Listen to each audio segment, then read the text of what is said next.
when you look at it, the Phillies do also have another pretty large group of players that are arbitration eligible too, that they can decline and just go to free agency. Bohm's one of them at 10.3 million. Marsh is 4.5 million. Stott's 5.8.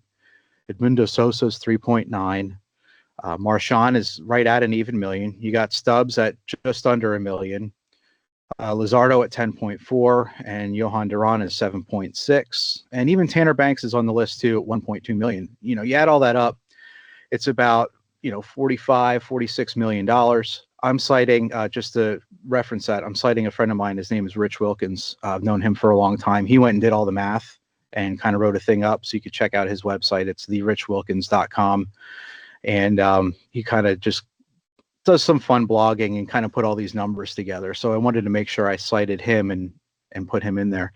And, when you're looking at, 7-8 players and some of them pretty key into this run up to the playoffs that are all in arbitration, even if you say that, yeah, you want to bring Bohm back at 10.3 or slightly above, they'd be like, nah, I'm worth more.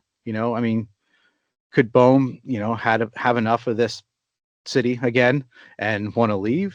Marchand, I think you'll walk. Backup catchers are a dime a dozen. There's actually 2 decent ones in our farm system. Stubbs you can keep cheaper, and I don't think Stubbs is going to go to free agency. He wants to stay around. Just had a baby this year. He was actually great for Lehigh Valley. Loved seeing him. His batting average went up. A lot of the players actually spoke very highly of Stubbs, especially Marsh when they did their rehab stints, as well as Nola. Nola was very happy to have that sort of that familiarity back too at Lehigh Valley. And, I think you can, for $925,000, you could probably keep Stubbs around, or maybe you even it to $1 million, and that's not a problem. Duran is going to be a big question mark.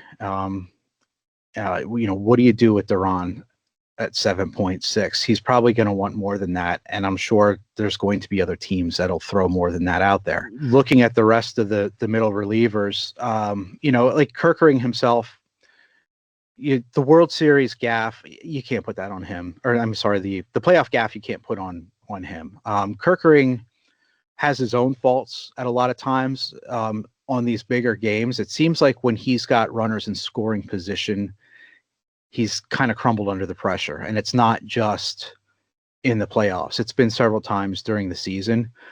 If you bring him in a positive situation where maybe you have a runner on first, or you've got someone who's clearly starting to get tired out, he's been fine.